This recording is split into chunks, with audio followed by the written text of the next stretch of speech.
Come on, Demons. Come on, Demons. Come on, Demons. Come on, come on, come on, come on, Demons.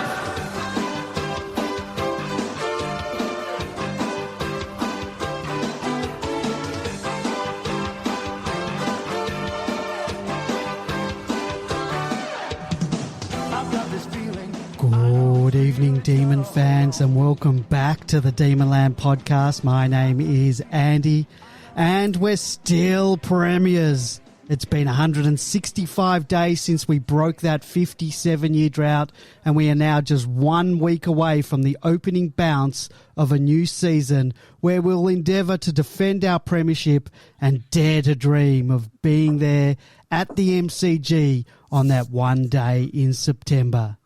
Tonight we will be previewing the Demons 2022 season, and joining me to do just that is veteran Demonlander George. Good evening, George. Good evening, Andy. Good evening, Bin Man. Good evening to everybody again, and welcome back for the 222 season, as our coach keeps calling it. And we hope to provide the same insights and solace and excitement for the listeners as what we did last year. Oh, I had my sound on mute. Yes, let's hope 222 is a very successful year. Also joining us tonight, B-Man. Good evening, B-Man. Good evening, Andy. Good evening, George. Good evening, Demonland listeners. And if any of our listeners are Joe Rogan fans, you'll have to find another platform to stream him on other than Spotify, because Neil Young couldn't get it done, but I called Spotify up and threatened to take Demonland off Spotify if they didn't get Joe Rogan off the air, and of course they acquiesced, and so you'll have to go to another spot to listen to him now. Oh, we won't be making any controversial comments regarding any deadly or not so deadly diseases that might be out there.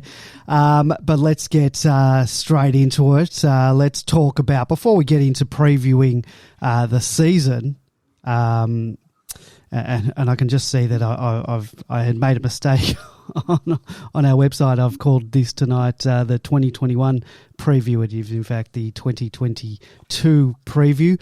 But let's talk about 2021. Our reflections on the 2021 season and the grand final. How you're feeling about it now? I'll go first. I still really have to pinch myself on occasion just to ensure that it wasn't all just a fantastic dream. I've indulged myself in all the merchandise and memorabilia to the point where I don't even have the space to display everything or even wear some, or certainly not all of the items at once. And I really, really can't wait for the season open to don the full regalia. I haven't worn a footy jumper to the footy since my teenage years. I really thought I'd outgrown that. Not that I ever looked down on fully grown adults cosplaying at the footy. Kidding, of course.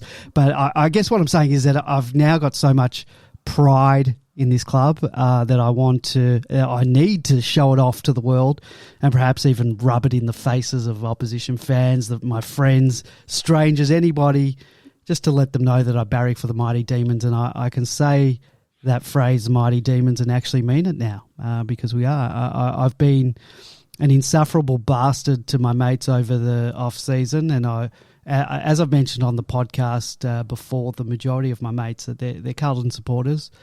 And all I'll say is that based off that community series game, I wish that in my everyday life that I had the confidence of a Carlton supporter in the preseason, because the text that I was receiving sort of during and after that match, well, you may as well just give them the Premiership Cup now. They're that confident. But going back to the grand, I've watched everything I can get my hands on about the grand final multiple times. You can also go on to demonland.com/premiership, because I've compiled together replays, highlights, various commentaries. I've put all the things from YouTube all in one spot, all the footy analysis. So go over there and have a look. It's really, truly a memory that I will savour and I'll remember, obviously, for the rest of my life. And the only thing, I guess, that's missing from my footy life now is to be there for one. So let's hope we can stay fit, stay motivated, stay ahead of the pack and go back to back. George, your thoughts? Much the same, Andy. The sheer joy that that win gave to me personally, and ultimately to the whole club. I've lost track of the number of times that I've watched that replay, particularly from about the 19-minute mark of the third quarter. My wife keeps telling me or asking me, "Are you watching that again?"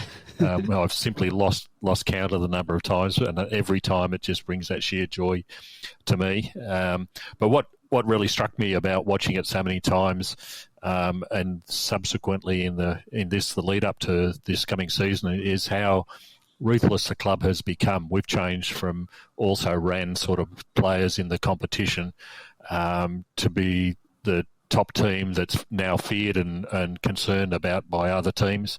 But also looking at other games, and I think Bin Man was working through every one progressively in the off period, is that it's made me certainly aware of the fine line that exists between this ultimate success and failure, that there were so many times when things could have gone the other way and the club, the players didn't allow it to happen, but also the preparation that was necessary to get the right sort of outcome from the off-field side, all the things that are happening behind the scenes, the conditioning, strengthening, training staff, all that work that went into getting this. Now we know what's required. I think that's going to put us in good stead for keeping us there for this coming season. Big man?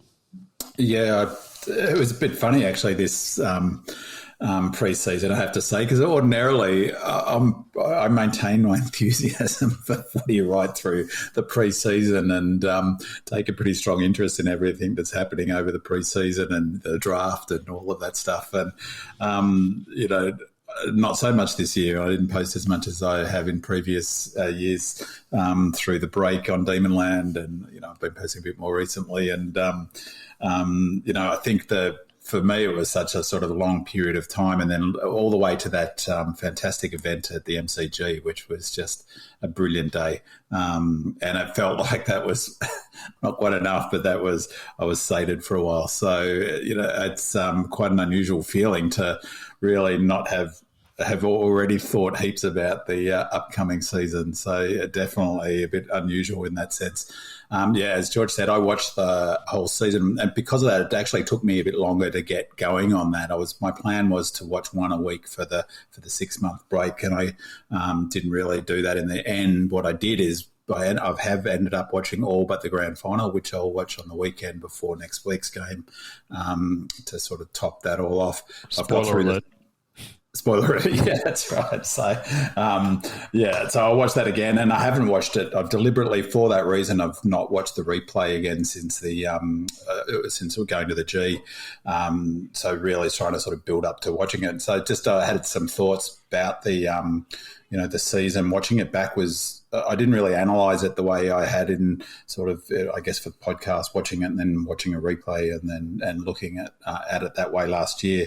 I really just tried to watch each game. In the end, I just watched it for enjoyment. But a few things really jumped out to me that I think that are relevant for going forward that we talked a bit about last year, and I talked a bit about, but that really hadn't quite sort of grasped maybe the significance of them through the season. And it was watching them again in that sort of, I guess, a bit sort of a distance from the game, a bit, or the emotion, knowing the results and all of that stuff, obviously, that really were apparent. And one of which, I don't want to go into detail on them, but they were momentum, how much we emphasise controlling momentum and how good we were at stopping opposition teams taking advantage of the inevitable periods in matches where they had the momentum. For me, that was like one of the key themes from the whole season, and it played out in the grand final. As we talked about last year, they simply just did not score enough. But there were 6 or 7 or 8 games like that where opposition teams simply did not score enough when they had the momentum, right back to round 1 when Freo in that third quarter, they really came out and were much better than us in that quarter, but they just couldn't get the score on the board. And there were probably 8 games, looking back on it, where we just kept them. And when we got the momentum, during the season, it didn't feel like a conscious thing, but I'm positive that it's part of Goody's coaching strategy is around taking advantage and, going hard when we do get on top and really being aggressive to make sure that not only that we wrest the momentum back from the opposition, but that when we get it, that we take full advantage. And again, there were 6 or 7, 8, 9 times where we kicked multiple goals in a short burst. So it was really interesting. We'll talk about it later in that documentary last night, the Catnip for D's fans. He talked a number of times, Goody talked a number of times about momentum in the grand final and about the importance of it. And so did a couple of the other players. And Jonesy mentioned that burst of goals was just one of the great bursts of goals during the season. So, and a related thing that really became apparent that I think is really unique to Melbourne and I think is a real bedrock of underpins how we play is the way the team uses the clock. It's almost like another weapon. And that was really evident watching it on the second run through this, in this mid-season, in the pre-season break, where we were happy to, historically in footy, when you're down and your momentum is that you try to kick a goal. That's what's always been thus. But Melbourne were happy not to kick goals. We were incredibly happy for the ball to be in our back half and prepared for that to happen, which again is sort of not normal footy tactics over the journey where you want to get it, as far away from your opposition goals as possible. And hopefully, that idea of offense is the best form of defense to break the momentum. We were happy to use time, and they used time a lot, it seemed to me, as a way to just suck the time out of the clock to, one, make sure teams didn't have more time to take advantage of the momentum, but also didn't have time to get back into games. Like so often, there were so many games. The Port game, when I watched it again, it was like they were much closer than I felt like looking back on it. Like they could have won that game, but they just, a 2-goal margin seemed like a 5-goal margin, and that was a real theme. And part of that was how well we used time, almost as another weapon. And again, George and I talked a lot last year's using basketball analogy. That's a real basketball thing where you use the clock in a way that's a weapon. You use it both on offense and defense. The other thing was discipline, how well disciplined the team were. Like we talked about that last year, but having that in my mind and watching it, they were just so disciplined. Things like when to stand on the mark, going on the inside of the corridor. And one of the players whose discipline most stood out for me was Cozzy. He is just so much stuff when you watch him off the ball, so much work off the ball where it's unrewarded. And then so often too, the other thing thing I really noticed was how many times players make I don't know what the word is, where they lead and don't get the ball kicked to them. That happened all season. They didn't throw up their hands when they didn't get kicked to them, and I thought that was really important. The other one that I thought was interesting for me, that reflection, was just it really reinforced how important T-Mac was in the first 2/3 of the season. And the other player that I think I'm guilty of underestimating is Salem. I saw that he's in that top 50 of Robbo. I read that he's 48. I just can't believe he's such an underrated player.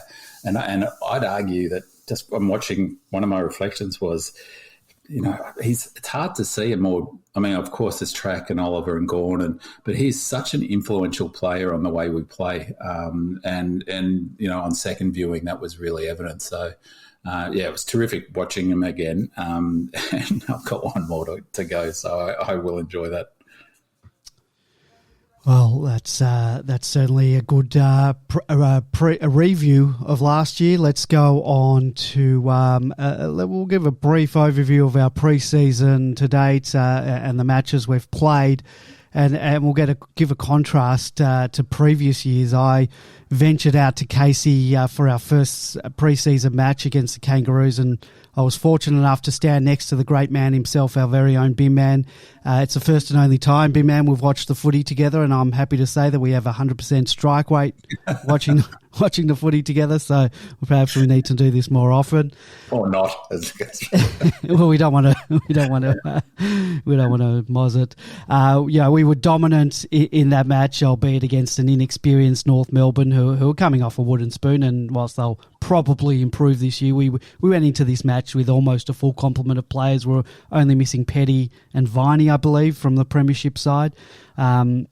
And it appeared as if we continued from where we left off in 2021 in terms of our intensity, style and game plan, and I'll let B-Man speak more to that in a moment. But when you contrast our efforts and style in that match with the way that we lined up and that we came out in the community series match against the Blues, it was like chalk and cheese.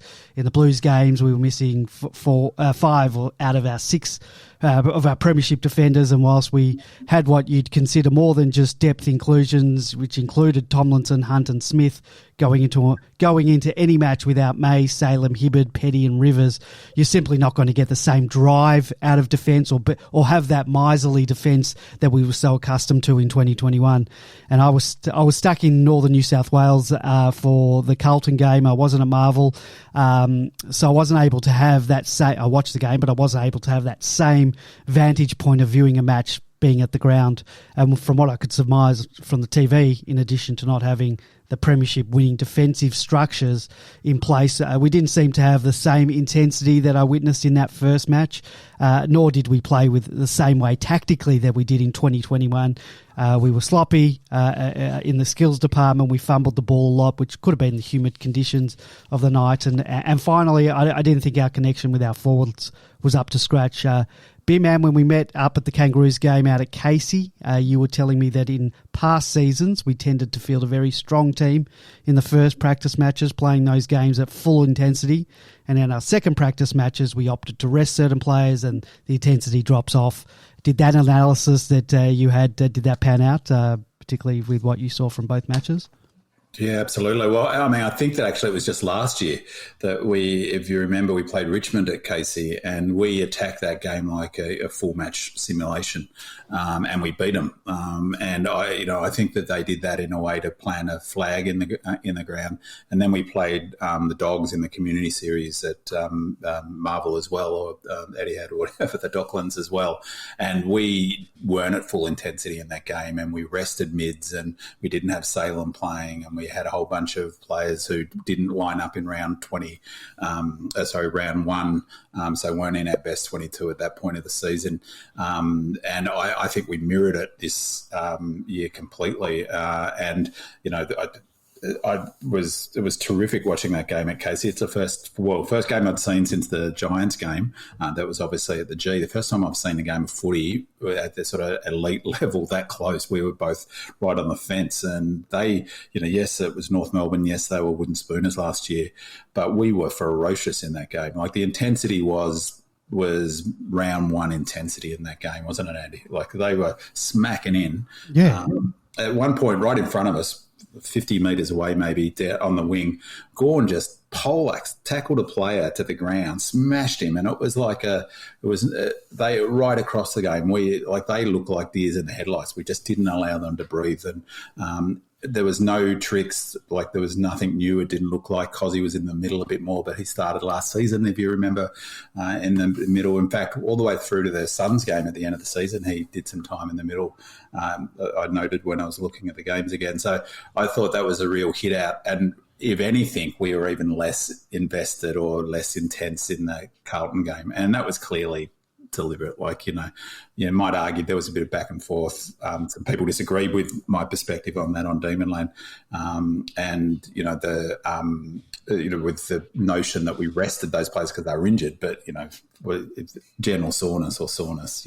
They did that specifically for a reason, and I wonder whether one of them is to throw it open. Without that system, it's not just the players out. It's like without the linchpin of how would Bowie go being the main man without Salem, for instance. But our intensity, I put on Demonland, if you had a scale of intensity at 10, I reckon, for Melbourne's system to work properly, it would need to be at 6 and above at any given point in time. And in that Roos game, I would have had a 6 and above. In the grand final, I would have had, except for the 10 as a way of sort of context for the second quarter, except for the second quarter, for the rest of the match, our intensity would have been close to 10. I reckon the Roos game, it was up around 6 for the entire match, if you use that sort of scale. And the Blues game, it was probably barely above 2. There was about a 10-minute period in the third quarter and maybe a 4 or 5 minute period in the last quarter where we upped it, and in that period we got back in the game. So totally mirrored last year's preparation, and that's the thing that was interesting. The North game, I think, they repeat everything. And why wouldn't you do it? Like it worked last season. Why wouldn't you repeat everything again? So it wasn't a matter of Carlton just outplaying us. You think our intensity was down? I reckon at least you could say it. No, it wasn't at all. No, I mean, I think we talked about it all last season. Our defensive system is the best in the AFL, but it simply does not work if everyone's not doing the hard gut running and the whole team. And it also, it's always been thus in the last few years.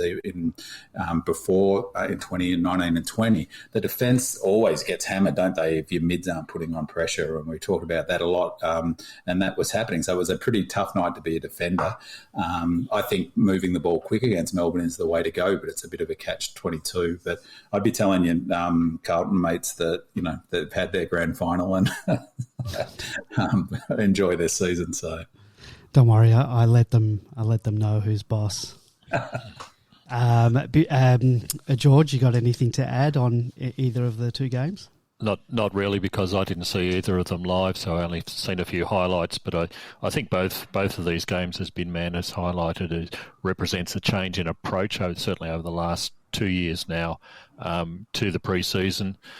When you're down the bottom of the ladder, you need to build up expectations and hopes for supporters for the coming season. They want to see something, and it requires a lot more effort than perhaps is needed in the context of the whole season. We're now at the top, and we don't need to peak too early. Already you've seen with other clubs injuries as a result of these games. We've come out of it without anything. Basically, we had a few injuries following the training and the pre-season, but you don't need your main players. You don't need even your bit players being injured before the season. We saw how important it was to our premiership to have a full list available. We saw how important it was for Richmond to have a full list available when they were winning premierships. You don't need to throw all your cards on the table, and that's exactly what we did. Carlton, on the other hand, for example, they need to show something to their supporters. Exactly. They haven't been in finals for, over 10 years now. They've got to get them excited. This is the time to get the memberships in the door. We've already got the people coming through the door in droves, so it takes the pressure off the coach, takes the pressure off the club. We'll see how we come out in the first round. I suspect it'll be a completely different side from what we've seen in the pre-season. Should we have played, if we were going to go down that route? Should we have played? Wiedemann for more time. I know he played in the reserves just earlier in the day before the Carlton game. But should we have played him instead of T-Mac or a couple of the other young guys? They still want to get those players touch, I think. I mean, in that sort of debate a bit on Doomland, when I made that point that I was just saying, people disagreed with it. One of the responses, well, why would they do that? What's the logic? Why would they take the practice game more seriously than the Community Cup game? And the one really good reason why they would do that is the Community Cup game's 2 weeks out from the first game of the season. So if someone had copped an injury, like a bad knock in that Roos game, they've got 3-4 weeks to be ready. If if Cozzy, for instance, had got a bad corky against Carlton because we're going in helter-skelter, then he's only got 2 weeks to get ready. So it actually makes perfect sense. And also the other thing is the Carlton, the Roos game is it's away from the spotlight, so to speak. Not that there's much on the Community Cup games, but it's exactly as George says. It's actually a great betting opportunity in those games because psychology plays a big part in all games, but most of all in the preseason, because if a team isn't really invested in winning, and one is, then at this level they'll get beaten. And so they're always going to come out, and for exactly the reason George says, new coach, new players, get a bit of energy out. So Blues were going to do well in that setup. So yeah. So, like in terms of why not T-Mac, you still, even with no intensity, you still want your players who are going to be playing around one. And he's a real field player, isn't he?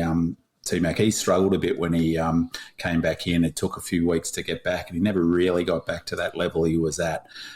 So, your some players, I think, will do okay with a rest, whereas others probably, you still want them to get touch and be playing, a practice game. That's what it was. It's just a glorified practice game. And so, you want to be able to give some players like your key forwards a good hit out and a practice and blow some cobwebs out. All right.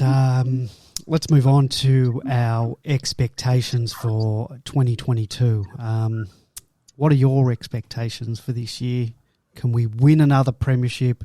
We know as well as any other team that premierships are elusive. Opportunities don't arise that often. In my lifetime, we've had the 3 cracks at it on an average of 15 years apart.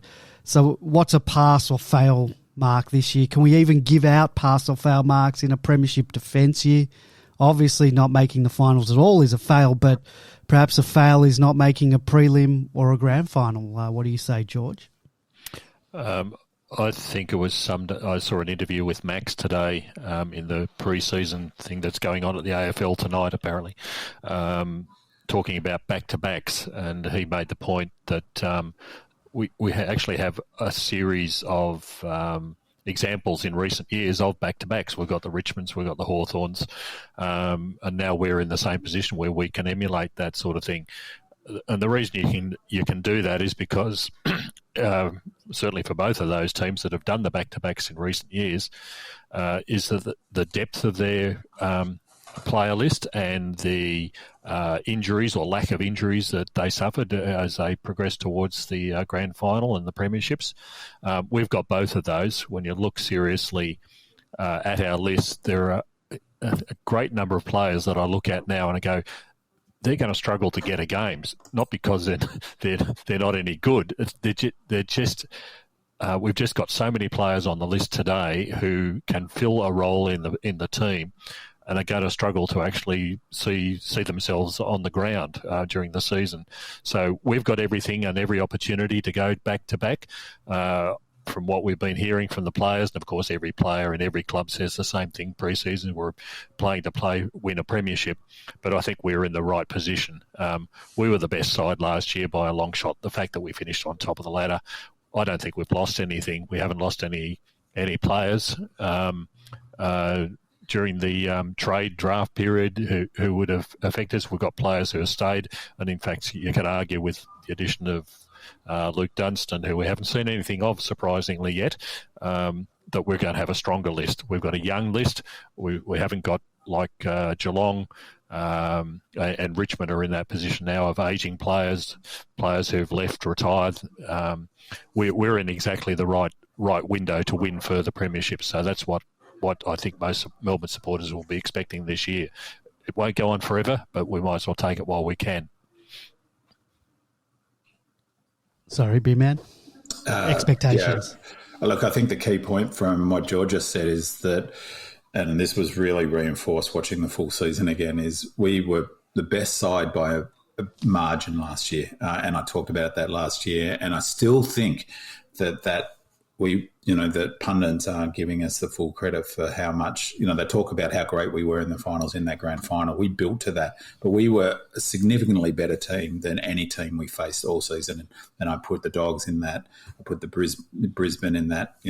Funnily enough, it was the Crows had, played well against us, and I thought GWS played well against us. Obviously, I thought the Lions, actually, that Lions second at the final, they were a lot better than sort of I had in my mind thinking back. They were very physically competitive and really threw everything they had at us. But, we're the best team in the AFL. And the problem for the other teams is that it's built on this incredible fitness base and, this incredible belief in the system and all of those things, which takes years to build. I mean, the point is that it's taken Goody years to build what he's got now. The last couple of years, or last year in particular, we went up another level, no doubt about that.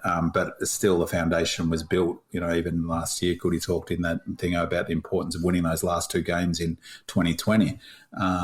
So other teams have to build that. So they've got to come from a distance back.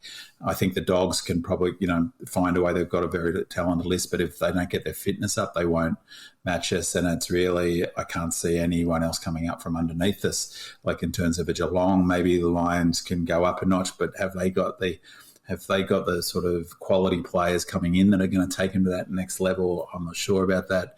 I'm not quite sure how long Hipwood's out, for instance. He's probably out to mid-season, isn't he, George?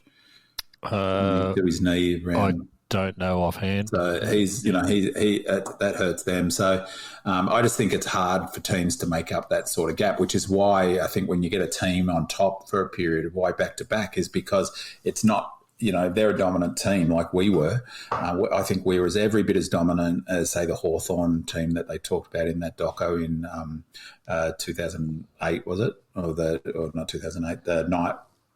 88, I should say. That we were as good a team as that. It just wasn't that we didn't have the gap in terms of the position on the ladder and the number of wins. But for me, that spoke more to the weakness of the competition, to be honest. I don't think it was an even competition last year at all. So, in terms of the question, another premiership, absolutely, 100%. I think top four is anything else other than top four is a fail. Anything else other than a prelims a fail. But, having said, so we're deserved favourites for the flag. We should be favourites for the flag. But I'm not saying we're, of course, a lock for the flag because, anything can go wrong at the end of the day and maybe right near the end of the season. But I just can't see another team. If we maintain the level and have a reasonable luck with injury, I'm very confident again of top four and we'll see from there. But back to back is definitely more like is a very good chance. Not more likely than likely, but it's definitely a good chance. I'll move on to our next thing. Who will be the challengers? George, you can take this off. Who will be the challenger this year? This is a bit of a surprise probably to a lot of people, but I think Essendon are going to be challengers this year. I don't know that they will quite be up to premiership standard. The reason that I say that is because they remind me a lot of where we were 2 years ago, certainly 12 months ago. They have got some serious talent that they've accumulated in recent years. Sam Draper in the ruck is just amazing. I think it's only his second year in the competition. Nick Cox, Archie Perkins, Harrison Jones, Brandon Zach Thurcher, all of these guys are young, tall, talented players in the same way that we accumulated the Petrarcas and the Olivers, and then we put together the team over a 5-year period. Well, they're probably in their second or third year of that rebuild. The other thing that they've done is, like we did, they've brought in a series of positional players who fill the holes that were lacking in the side. We did it with May and Lever and Langdon as an example to fill those gaps that we couldn't create from our own list. But they've brought in the Dylan Shields, the Devon Smiths, Peter Wright, Nick Hind, and Jake Stringer. Now, Jake Stringer is a big qualification for me. It reminds me too much of Colin Sylvia. He can be absolutely damaging in one game and absolutely hopeless in the next. I don't think that Stringer will be the answer that will get Essendon to a premiership, and I'm not sure that he's the right sort of person you need around the club in the first place. They've got Darcy Parish in the middle and Merritt in the middle as well, both A-grade players in the midfield. You can see the comparisons with Petrarca and Oliver. It's just a question of how far they can go this year. They finished 8th last year, 13th in 2020 and 8th in 2019. They're slowly getting better and better, and these young players who are all in their very early 20s are going to reach those critical ages that we know about, hit that 24, 25, 26 mark, and then you start to really get the results. So I think Essendon are going to be the big up-and-comers, and they were already sitting in 8th position last year. It's going to be horrible to take when they do get, from a fan's perspective, when they just start to get the success. Let's hope that they don't win a final, because I think they're like 6,000 days or something without one. That's right. Which I'm enjoying. I've decided to go with not with the obvious choice in the Bulldogs, Lion and Port. I still think all three are likely to be up in the top four territory. I've gone a bit differently to not talking about sort of more up-and-coming challenges. And so I've chosen this up-and-coming team, which I think will trouble some teams this year, and this pains me to say it, and I'll never mention this to any of my Carlton supporter mates, and I hope they don't listen to this podcast. It's unlikely that they do. And this could all just be a mirage from their performance against us in the Pracky match. But their midfield at full strength really worries me. The inclusion of Chera and Hewitt to Walsh and a fit Cripps, and even Kennedy, who may have just played out of his skin the other night, is a daunting prospect. It's sort of a bit like our midfield. It's getting there. Add to that Harry Mackay and a fit Charlie Curnow, as well as the small forwards who gave our admittedly depleted defence a bit of a scare the other night. And then with Wiedering and Doherty in defence, they're starting to form the nucleus of a team that can challenge. I don't believe they're quite there yet. They still need to fill a few holes in their team, like we did by adding Langdon on the wing, the Maiden Lever, Brown in the forward line. But I guess with the new coach, who might have a new style and a few tricks up his sleeve, they're my pick to rise and start to challenge, unfortunately. Andy, do you think that with Voss in charge, this will be this is going to be his first year in charge?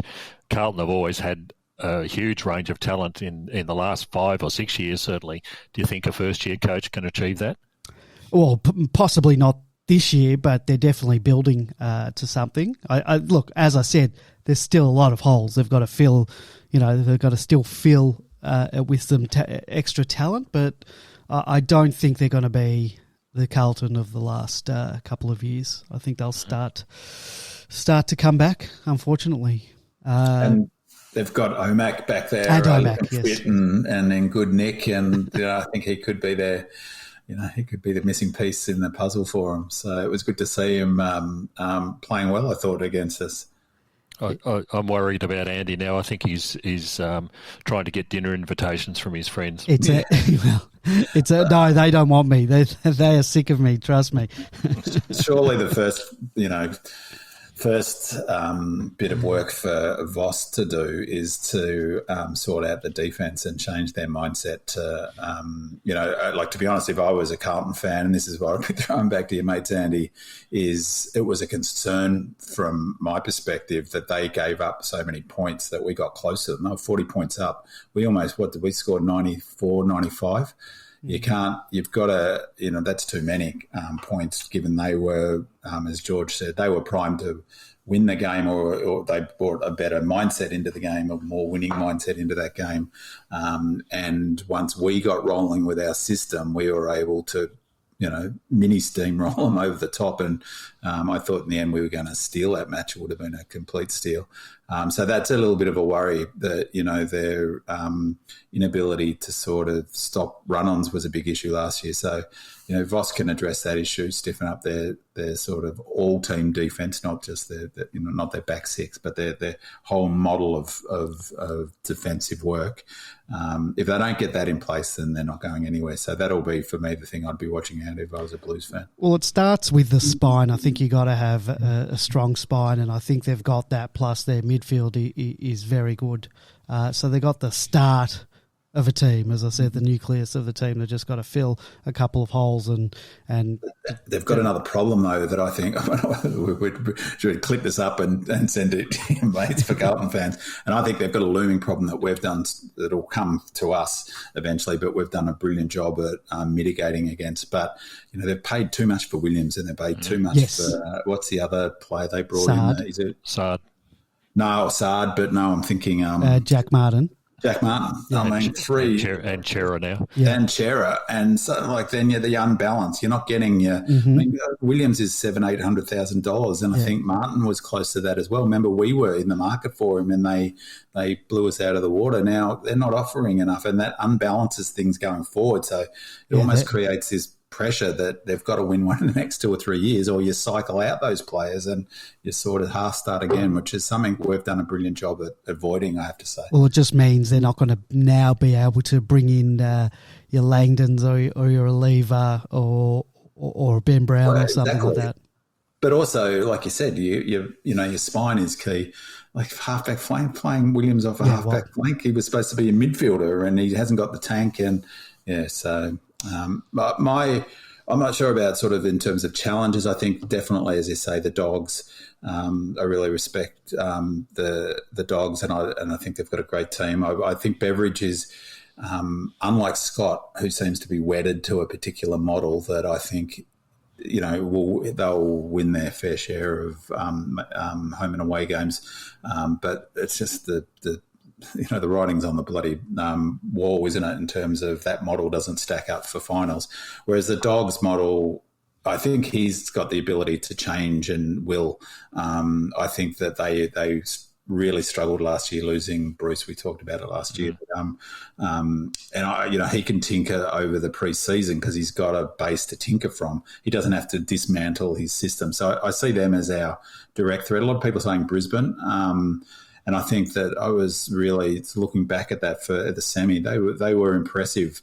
It's just a matter of whether that sort of man-on-man style system that they've got and reliance on winning, contests and ground ball is going to take them all the way. But I don't actually know, because I haven't sort of looked at the list, but who they've brought in and who's coming up for them that might bring them that edge. But I'm a bit like George. I think that for all the reasons George said, I think the one that will be rising is Essendon.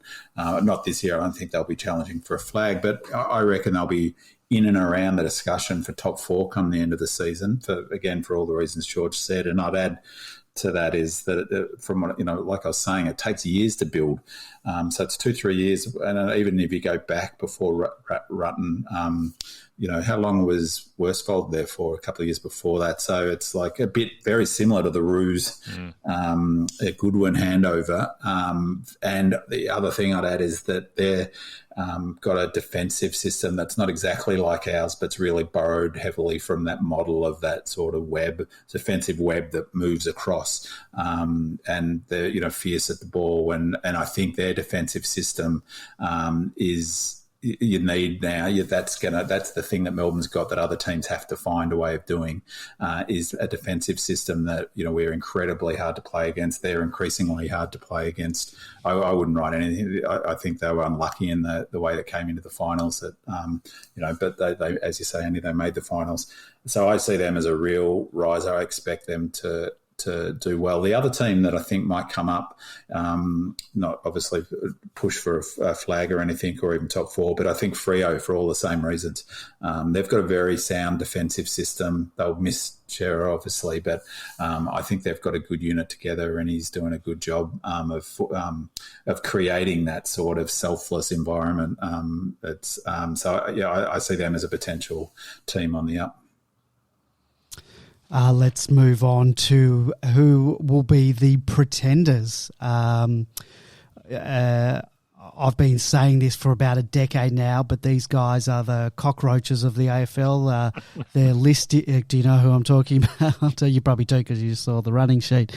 Their list is another year older. They haven't added anyone of note to their list. One of Geelong's strength, and that's the team, over their 15 plus years being at the top end of the table, it was their ability to keep topping up, with quality from opposition clubs and not really have to rely on the draft. And I think those days might be over. And if they cop a few injuries, they're in for a world of hurt. And hopefully they drop out of the 8 this season and spend a few years languishing at the bottom of the ladder like we've all had to do.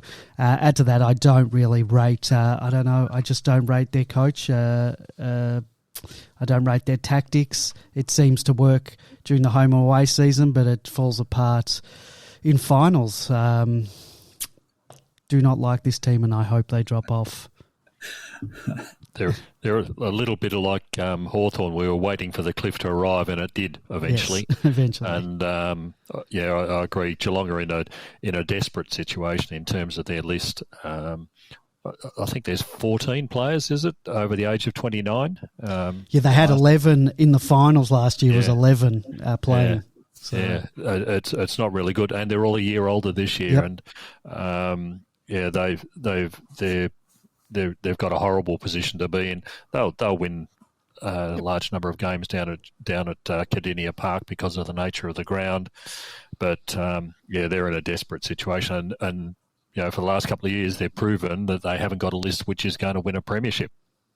Isn't it remarkable though? I mean, I agree with that, and to be honest, the last 2-3 years, I got a good mate who's a Cats fan, and I predicted they won't make the 8, but they will again. Yeah, they just keep doing get it. their games down at Cardinia, and their model does work in home and away because they've got whilst they've got an older list, they've got a talented list. There's no question about that, and so they're going to beat anyone below them. They're going to beat pretty regularly, but it's remarkable.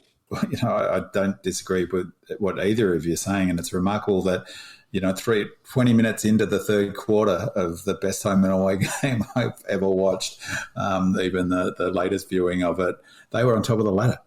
So they could have easily and should have finished on top of the ladder last year. Ironically, the very reason that they lost that game and didn't finish on top of the ladder is the reason why their system is no good for finals, is because they try to move the ball slowly when they should have been getting on their bike and scoring some goals because we were coming at them. Their finals record in the last 3-4 years is, I don't think, that's not a blip, is it? So I think it says something about the strength of the competition that they were so close to finishing top last year. Big man, you want to take your pretender? I was thinking about this, and I don't know. I don't have a sense of it because I don't really know their list. Once the season starts, I'll get a better handle on it. But I wonder whether Hawks will be the pretender. It's a lot riding on that change. It wasn't a great look for the family club, was it? The way that was all handled to jettison, the best coach they've ever had, arguably. Apologies to Kennedy, I guess, but that wasn't handled well. And Mitchell's got a very, he's an alpha dog, isn't he? And so it's a bit. I don't know. There's something about him that. It's a bit like in My Way or the Highway, or I don't know. So I'll be interested to see whether, what's good result for them? If they finish 10th, 11th, 12th, is that what Mitchell wants? I don't think their list is particularly strong, but much will depend on what the energy is like at the club, because if there are ruffled feathers and he hasn't been able to galvanise that club, they could go the other way. They could finish closer to the bottom of the ladder. And then, it's a bit like when Voss went to Brisbane. I mean, a club legend, an absolute champion of a player with legendarily high standards of himself and then teammates, and quite critical of teammates, a bit like Buckley too, in some respects, but more in terms of that coaching stuff. There's a lot of pressure on Mitchell. He's chosen to go back to Hawks as a favourite son. It doesn't work. Where do they go from there? I'm just wondering if you can be classed as a pretender when you finished in the bottom four and aren't expected to sort of get out of the bottom four much. Well, maybe it's because I don't like them. So anyway, you didn't tell me that I had there was a criteria that I. Well, I thought pretender's someone that might be pushing to make it into the 8 or is in the 8 already, but I won't hold. Well, I'm hoping it's the Tigers that will be pretenders. So yes, that would be there. That's a. All right, I'll start again. That fits the criteria. George. My pretenders are the Saints. Unfortunately for the Saints fans who've had a miserable life like we've had for the last 57 years or 56 years. We've been hearing the same story from the Saints for a couple of years, and they never seem to be able to get their act together, and I suspect that they've done exactly the same thing again under Brett Ratton. Now, you can understand when Brett Ratton started in 2019, there was a need to get some results on the board once again to encourage the fans to sign up, be enthusiastic and all that sort of thing. But the trouble is, I think what they did was exactly the wrong approach when you compare to what Melbourne have done with the way they've handled their list and the way that Essendon are building their list. Yeah. The Saints brought in people like Jack Higgins, Sean McKernan, Brad Crouch, Zach Jones, Dan Butler, Paddy Ryder, Brad Hill, Dougal Howard, Dan Hanbury, Mason Wood, James Frawley and Dean Kent. Of all of those players that I've just named, only 9 of them are still on the list. And the reason that even those 9 are still on the list is because their list was in such a bad position in the first place. Those players all played regular games for the club, apart from Hanbury, who is a complete and utter disaster, should never have been selected at the millions. Is he retired? What's his story this year? I think he's still playing. Right. I think he's still on the list. Might be wrong, but I think he is. But it was the wrong way to rebuild the list. It gets instant results. The fans seem happy. All of a sudden, they're enthusiastic, and last year they finished 10th, just outside. And I don't think that things are going to get better for them. There's something seriously wrong with their recruiting methods. I mean, we can be eternally grateful that they selected Paddy McCartan instead of Christian Petrarca. They've got some promising players, but when you look through the list, Max King, Rowan Marshall's fantastic, Jack Steele, Gresham, Membry are all good players, but you run out of names after that, and I think that's the problem that the Saints have got. Their list is in such a diabolical state to start off with. All those bit players got them that little bit extra, got them a couple of places up the ladder. Their fans now think that they're on the verge of finals. I don't think that's going to happen. And what's even worse, they handed off their second-best player in the Brownlow medal to us, virtually free of charge, in Luke Dunstan. So don't see much for the Saints this year. I think it's going to be much more disappointment for them in 2022. Now, in my defence, Andy, I was going to choose St Kilda too, but I didn't think I could do it like another Essendon there. So the other team that you'd have to worry about if you're a fan of is the Eagles. Now, of course, they'll get their wins across there. But, they're a bit like Geelong in the sense they don't have a game plan that stacks up, I don't reckon. I think they've, they're what do they do? How they've got an older list. Do they rebuild if they start going down? Their fans hate the idea of rebuilding. There's a lot of pressure on them to remain in the 8 and up there.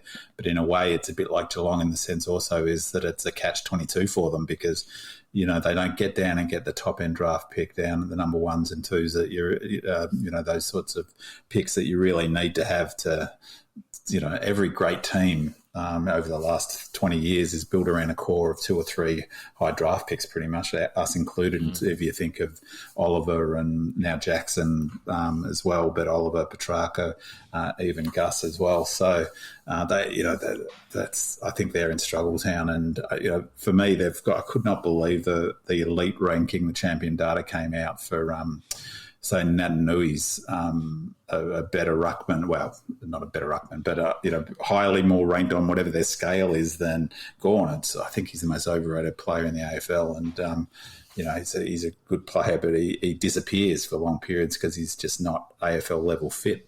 I think they're not so much pretenders, but they're a good chance of falling away this season, I think. Especially when they don't have Darling, it appears, because he won't get himself vaccinated. So that leaves, I haven't got much sympathy for that either.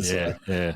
That leaves them with a very ageing Josh Kennedy who struggled to get on the field last year. So, and it's an interesting point, George, too, because the other thing is their system is built around those 2 tools. Like we talked about it last year when we played them before that game, is their model is based around, maximising entries and getting it in there to their 2 tall leading forwards who push up the ground a lot. So they've got Oscar Allen, who can, but that only works because you've got 3 of them. He's not going to, if you take Darling out of that, he's such a critical component of their game plan, but he's also a gun player. So they must be furious, the fans over there, I would have thought. And they're going to have to deal with palaver with COVID, where the eastern states won't have to. Let's move closer to home and talk about our own team. Well, I might start off because I'm going to talk about our back line, and then we'll move down the line. Our back line, it was our rock in 2021. We built an impenetrable web that was difficult to score against. 96 points was the most we conceded last year in our 1-point defeat to Adelaide. Our average score against was just 64.5 points. May, Lever, Petty, Salem, Rivers, Hibbert and Bowie performed exemplary during the finals. Add to that, there's some serviceable depth in Tomlinson in the first 7 games, Hunt for most of the season, and Smith for a cameo or two. We're in excellent shape to continue 2022 where we left off in 2021. We have some injury concerns leading into the start of the season, with Petty out for a few weeks after surgery on his calf and Rivers having a knee injury. But this gives Tomlinson his chance to break back into the team to cover Petty, and Hunt to take over from Rivers and maybe attempt to retake his position that was cruelly taken away from him late in the year, leading to him also missing out on premiership glory. And no doubt that is some extra motivation for both Tomo and Hunty to perform early on in the season, reclaim their spots. Big man, you watched the Kangaroos game beside me, and you seem to think that Smith might be ahead of Tomlinson to take Petty's spot. How do you see the backline makeup, at least in those first few weeks? Yeah, I to be honest, will be surprised if Smith doesn't. In the first few weeks now with Rivers out, so yeah. I'd say the back 6 will be Smith, Bowie, Tomlinson, May, Lever, Salem, and the extra defender. So now I've lost my Hunt might be. Bowie. Bowie, did I say Bowie? You said Bowie, yeah. Yeah, so I think that, but I definitely think Smith is, if Rivers wasn't playing, I'd be surprised if Tomlinson played round 1. I think that Smith he's more aggressive. It's all fair play to Tomo. He's been out for a long time. It was he's back pretty quick. I think he's probably not as quick as Smith is, or certainly not as quick as Smith. And I think they didn't play the same role. Tomlinson isn't quite a like for Petty. We talked about again that last season. He's a really aggressive zoning off player, and Petty, and that's the way they played him. And May went back and played more of the key defender on their big player, whereas Tomlinson was playing that role in the team. So I think that my sense is May will continue to play that role, and that Smith will cover Petty. With Rivers out, I think that gives Tomlinson his shot, and so he'll probably will play round 1, all things being equal. But yeah, I'm pretty sort of clear in my mind, at least, that I reckon Smith's ahead of Tomlinson.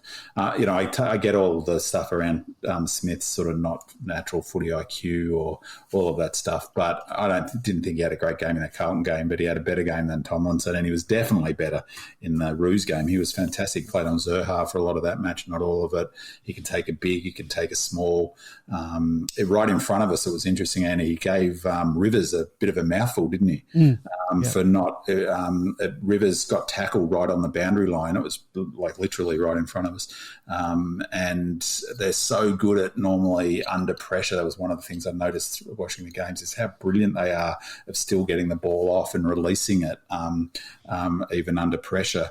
And he didn't do that and elected to take it over the boundary line. And Smith had not gone to the contest and was sitting off the contest, had pushed right up from the defence, and had expected the ball to be fed back to him, and when it wasn't, he gave him Rivers a fair mouthful, which I thought was interesting. He's certainly no shrinking violet in that sense, but I thought he was terrific against the Roos, actually. George, anything with the back 6? No, Hibbert's the other one that I missed. So Hibbert will be in that sort of the 6 with the extra defender on the bench. Hibbert's the 7th player that I missed. Sorry, Josh. Yeah, just repeating basically what I was saying before, isn't it interesting that we can have 2 of our backmen out of a premiership side, and we've already got the replacements, and we're arguing over the replacements, and It's not like we're looking to fill a hole with someone who hasn't done the job before or is not up to standard. We've got the players and the depth available. Yeah, and you can do it when you've only got one or two out. They can slot in. It's when you don't play five of your six that you start to see some cracks. But hopefully that doesn't happen. The only worry is the whole health and safety protocols. If that comes into effect at any time, that can cost you a game here or there where you just can't sort of make up large things. But I don't know. It's sort of health and safety seems to have affected the AFLW this year. We'll see how it affects the seniors.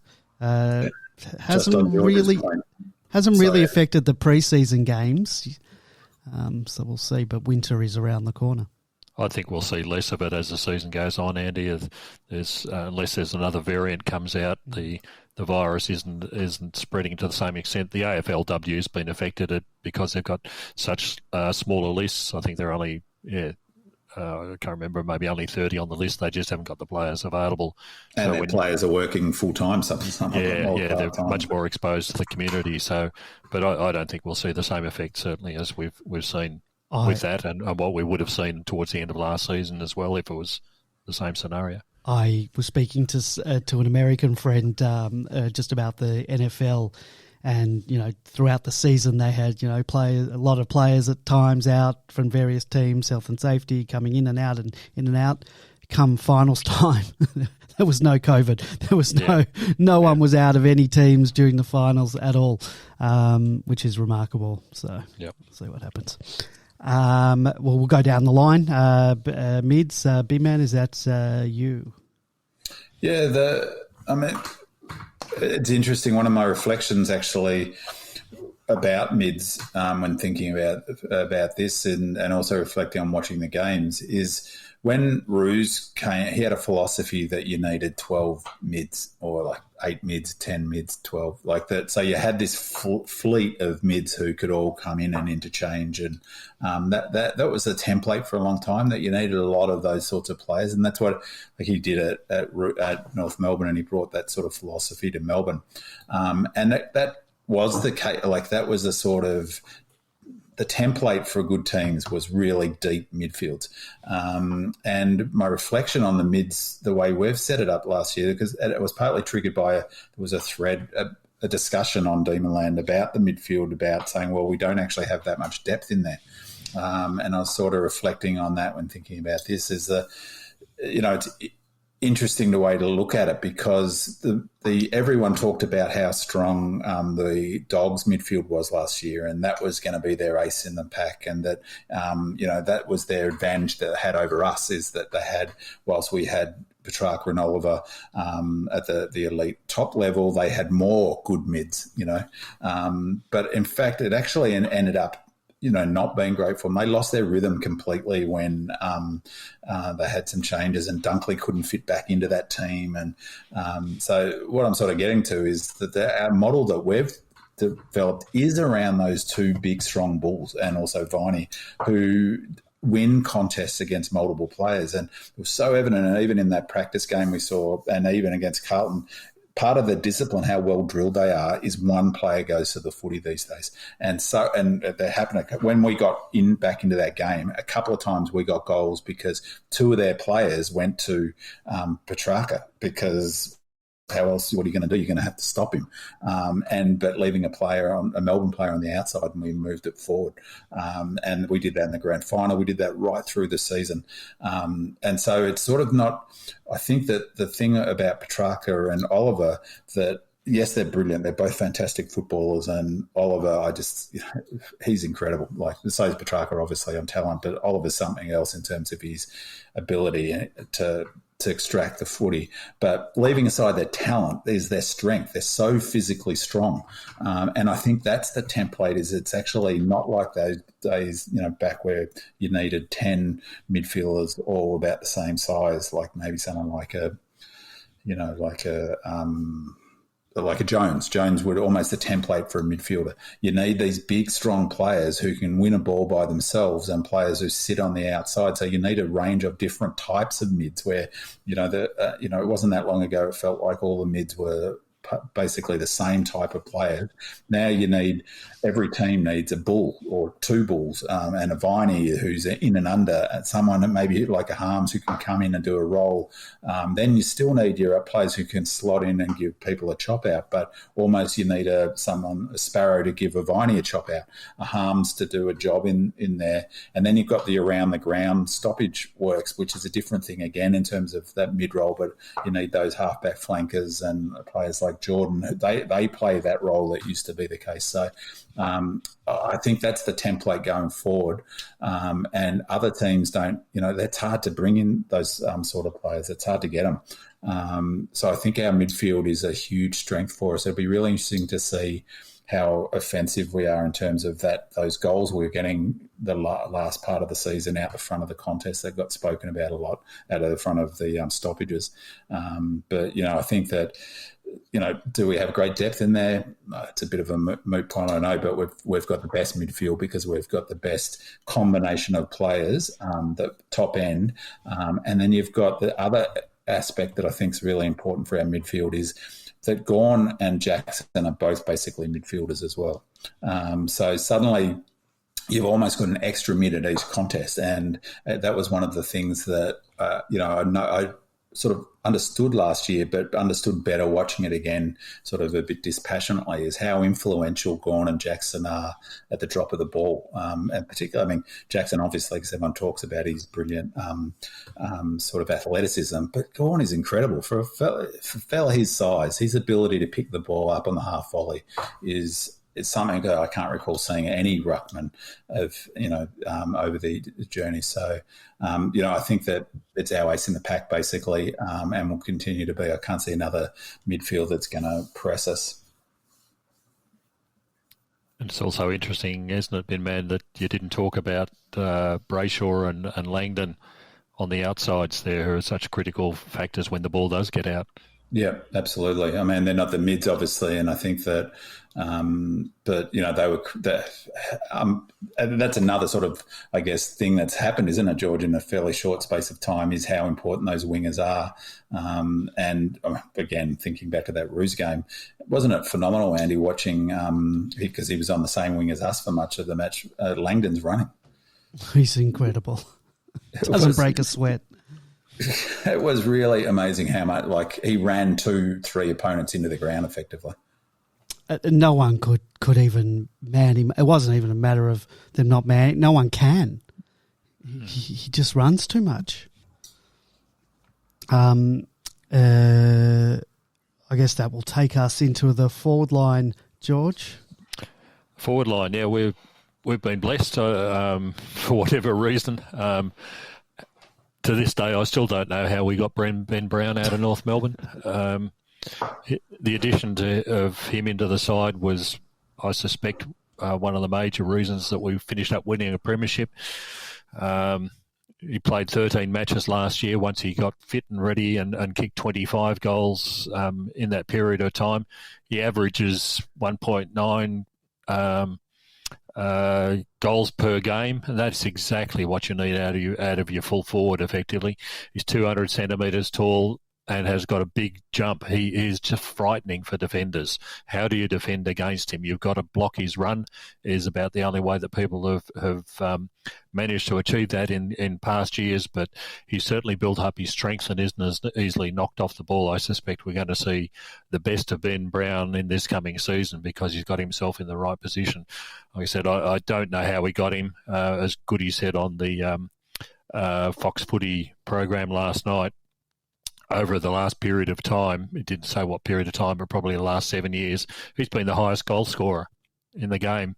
You've had people like Hawkins who good one year, not so good the next, but Ben Brown's been the highest goal scorer. How did he finish up at Melbourne? I still don't know. He's certainly exactly what we needed. We've got a workhorse in T-Mac who chipped in with 33 goals in 23 matches last year, again averaging 1.4 goals per game. Can't complain about that as a workhorse. Bailey Fritsch had an exceptional year, 59 goals out 24 matches, averaging 2.5 goals a game. Nobody seems to be able to match up on him. And then, of course, we've got Keziah Pickett with 40 goals again in 25 matches. how do you match on someone like him as well? We've got everything that we need in there. We've got other players like Wiedemann and Ben Brown and maybe even a Majak Dor, depending on where you want to use him, who simply can't get a game. We've got a good, solid forward line. They're producing what they exactly need to do. Put all those averages together and you're getting, about 5, 6, 7, 8 goals a game on average coming from your forwards. When you've got the mids contributing as well in the game, as we've now got the goals coming from the Petrarcas and the Olivers and the other players further up the ground. If you're averaging 8 goals from your forwards every game, it's a very nice position to start a game in effectively. Our forwards are in a great position. Coming into the season, injuries, let's hope that they don't happen, because I think the structures, as Footscray did or the Bulldogs did when they lost Josh Bruce and Brisbane did when they lost Hipwood, the structures start to fall apart pretty quickly because you need the interplay between the various players to get the ball through the big sticks effectively. So let's hope that they all stay on the ground and we get the similar sorts of results to last year. Yeah, I think it makes it really difficult for the opposition teams, obviously, because, with that, for all of those reasons, teams have got to score 85 points against us to beat us. 80 to 85, 90 points to beat us. That was the case last year, and it'll be the case this year. So you combine, and that's because of our scoring power. We're going to start the season with Brown in the team. There won't even be the discussion this year about that. I'm sure Goody allowed just to play out. He wasn't any rush to get all of these pieces of the puzzle, but we'll start the season with those pieces of the puzzle in place. That means if, we're likely to average 80 points again. So teams are going to need to score up around that just to have a chance to beat us. And we've got that incredible defence. So it's a fantastic combination. And, the other thing I think that it was really evident watching the games again was how much running Brown does. Like, he really gets up the ground and he gets goals, a lot of his goals running back, not a classic forward leading out. He's running back with the flight of the ball into space. So it's almost like Bailey Fritsch is the more traditional lead out forward. He's a workhorse, Ben Brown. And as you say, George, the sort of combination of height is a big part of the strategy. And there's heaps of blocking that's going on in footy now. But when you've got two talls, you can't block them both often. But when he gets his hands up there, Brown, and marks at the very top of his sort of height, he is basically possible to stop. I think the ace up our sleeve in terms of the forward line will be Max Gawn spending a lot more time down there, you would imagine, this year, or slowly he'll transition over this year and the next year into that position as Luke Jackson takes more time as the number one ruck. Absolutely, and his kicking improved a lot last year. His kicking for goal, like they still joke about it, the commentators, but if you actually look at his set shot for goal in the last third of the season, he was pretty impressive. Actually. Well, he was quite nice out of Casey the other week as well. Yeah, that's a monster goal. Yeah.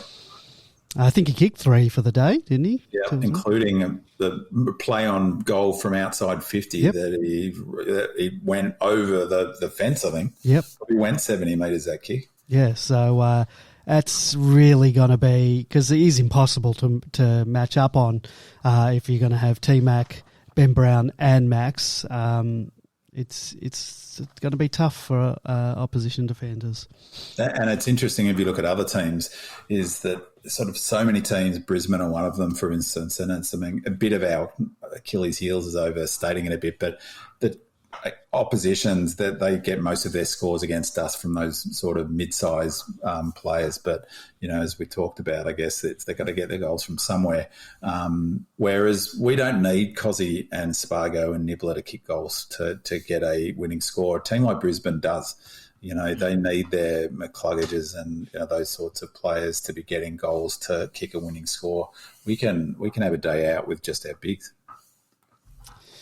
That's true. All right, we've each nominated a player who will be taking the next step. George, you want to go first? I probably got the easiest one in one sense. James Jordan was our sub in the grand final. Played 25 matches last year because although he was substitute in, I think it was 4 or 5 of those games. It was basically his first season. He didn't have the opportunity in the previous years. He was injured, and so really started off in round 1 as his first game. He's only 21 years old. Up to round 18, he was averaging around about 20 disposals a match, playing a fair bit of time in the midfield. He dropped off in the next 3 games after that, went down to sort of the mid-teens, and found himself in the sub bench from around round 21. But if you look at that season overall, that drop off is not unexpected with a player who's basically playing his first season, even his second season, if you really want to be ruthless about his position. So he's already reached the standards and knows the standards to get there. He just ran out of steam towards the end of the season. He's still a good contributor. I expect we're going to see more of him. It was a real toss-up for me between him and Thomas Barrow, but I think Tom was just that slightly bit more physically developed as you got into the finals, and that's why he got the nod. But I think James we're going to see a lot of, because he's a very seriously talented kid. Just needs to build that body up a little bit more. When you see him at 22, 23, once again, people will be saying, where have you been hiding this guy? And it's going to be in plain sight if people have been watching him. So big expectations for James coming into the current year. But it's not surprising since he played basically 25 matches last year. It's difficult to nominate any premiership player to take the next step, as they've all just completed incredible seasons. But one player that I was super impressed with, particularly during this Kangaroos practice match, because Bimman and I were watching right up against the fence where, as we've mentioned, you see and hear every bone-crunching tackle, and that player was Trent Rivers. He's a super impressive talent, and he often doesn't get the kudos or recognition that his 2 draft buddies in Jackson and Cozzy get. But I see a 250 game plus player written all over this kid. He's tough, he's strong, gets plenty of the pill, has a booming kick, and he's doing an apprenticeship in one of the most talented backlines in the league. I expect that he'll take his game to an even higher level this season, perhaps even start to get some respect from the wider footy community. I'm not suggesting that he doesn't, but I think we'll be hearing his name out of pundits and commentators a lot more in the coming years. So he is my player. A nice new tat on his leg that we clocked. Yeah, and I didn't sort of take him for a tat sort of guy. Seems a bit more clean cut. Sort of looks like the private school type of boy. So yeah, that took me by surprise. Big man, who's your player that will take the next step? Well, I think that we've all gone for, as it turns out, premiership players, although Jordan didn't get on the field.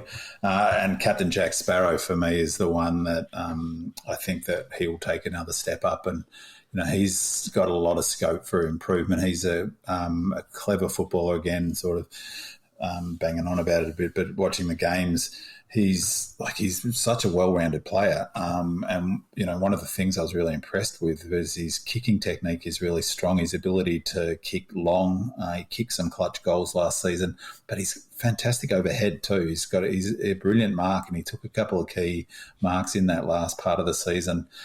He built into last season perfectly, really. And I don't have much... I doubt that George is right, that it was just how strong physically he was that gave him the sort of edge over Jordan. I mean, they're neck and neck, really. He plays a bit differently to Jordan. Jordan's, you know, maybe to his detriment, was a little bit of a sort of utility player where he could play in multiple positions.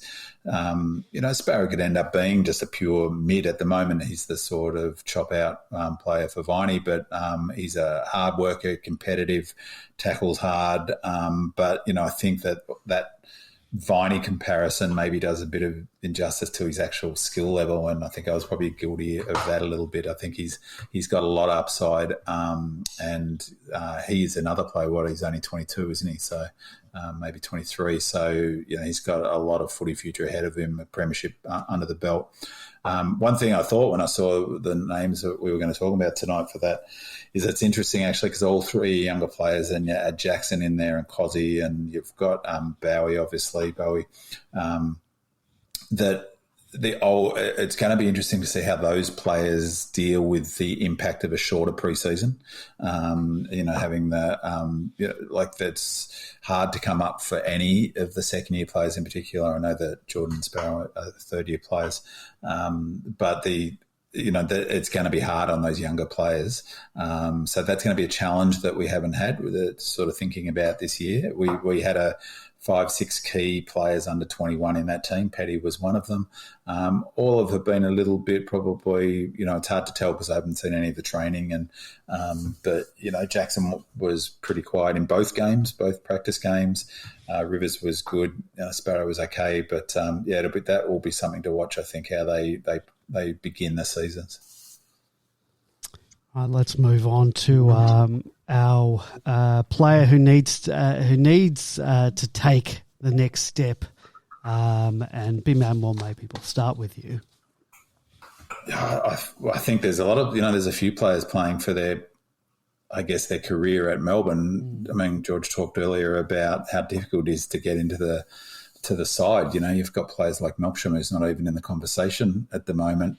I mean, the easy one would be to say Weed, but I won't take that one because I guess it's the same conversation we've had about Weed, isn't it? But the one that for me, there's two players that in that category, and it's Bedford and his name Chandler. Where do they fit into the team? Where does Bedford fit into the team? Where does Chandler, they obviously rate Chandler. And one of the things that's really interesting about Goody, I reckon, is, and he talked about it in the in that doco as to whether, was there a temptation to bring Jones back into the team, is that you reward the players in the team. He's really strong on that good one. And you can get a really good tell about his, that's why I think Smith's in the frame, because he keeps coming back to Smith. So, you've got to go, you're now a premiership coach, Goodwin. So you've got to bow to his expertise. And Chandler keeps getting game time. He was a medical sub a handful of times last year. You probably don't know. It was 4 or 5 or something, yeah. Yeah, so he was in the mix last year. He was in that game, in the practice game against the Roos, and I'm maintaining that was a good tell for what the round one team will look like. So he's there and thereabouts. The question is, what role does he play? Is he a forward? Is he a mid? He's got a bit about him, and Bedford too. Bedford, he either makes the step up this year, or it's a bit hard to see where he fits in going forward. Yeah, for me, both those two players seem to be just on the outs. They're there. I think if there's injuries amongst the, whether it's Nibbler or Spargo or Cozzy, one of them will slip in, but I can't see a spot for them other than that. They're purely forwards. I don't think either of them are mids. They both played a bit of mid. Well, Bedford didn't get. Did he get any? He got 10 minutes at the end of that Roos game, didn't he? Chandler played some mid time in that game. Yeah. George, who's your player? We've spoken about him a couple of times. Wiedemann, I think, is the very obvious one. Yeah. He's played 6 seasons already and has kicked the grand total of 49 goals in 6 seasons. Only managed 3 goals in total last year. This is now his 7th season. He's really got to show something to the coaches to justify his position, and his position is even more tenuous given what we're talking about, the excellent forward line that we've got at the moment. Ben Brown's really cemented that position in front of goals, and his only hope perhaps is to move T-Mac out, but T-Mac is very durable and keeps on turning up every week and playing. And I think Wiedemann's greatest problem has been what I detected a couple of years ago, is the lack of second efforts. He's 97 kilos and 196 centimetres or 6'5" in the old measurements, and he's got to show more than what he's shown to this date. You just can't expect a player to stay on the list for 7 years and not produce something. And unfortunately, it might be one of those players in a similar way to Jack Watts that never really fully achieved their potential. But a lot of it's between the ears, and this is going to be the season that he has to produce something, because if he doesn't, he won't be around next year. As simple as that. He had 2 opportunities to take a mark in that Carlton game, and didn't. One of them was, he had no one on him. He was coming across the front of the pack and just didn't take it. I thought the similar thing, Andy, but one of the 2 things, I mean, it was tough on him because he played that game early. He kicked 4 goals. He played a half. Played a half, kicked 4 goals. He looks in absolute fantastic. He looks as fit. He looks fitter than I've seen him ever, which is a big, big tick, because he needs to. He needs to. His lateral movement has to get to a sort of elite level. The marks was one thing he should have clunked him.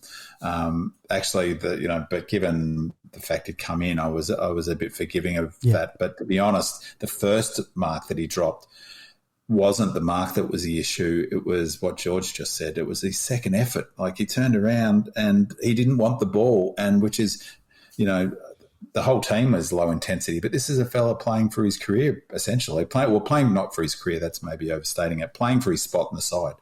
He's given a chance. What good he wants to see is someone who wants to go after the footy, and within a minute of being on the ground, he dropped that mark, turned, and just simply was not desperate enough to get that footy. There wasn't a second effort, and sort of half paused, and that was my knock on him, similar to George last season, and actually more so in 2020, was his second efforts and his lack of tackling. You've just got to, it just made me wonder where he's his head's at in terms of, wouldn't you just throw yourself at the footy? I've only seen 1 or 2 highlights of the kid we drafted, the key position, Van Ruin, and he took some beautiful marks that I've seen on the club social media from training, and I know it's only training, but I reckon he'll end up being ahead of Weedon at some point. It was interesting, Andy, that they're trialling him in the ruck.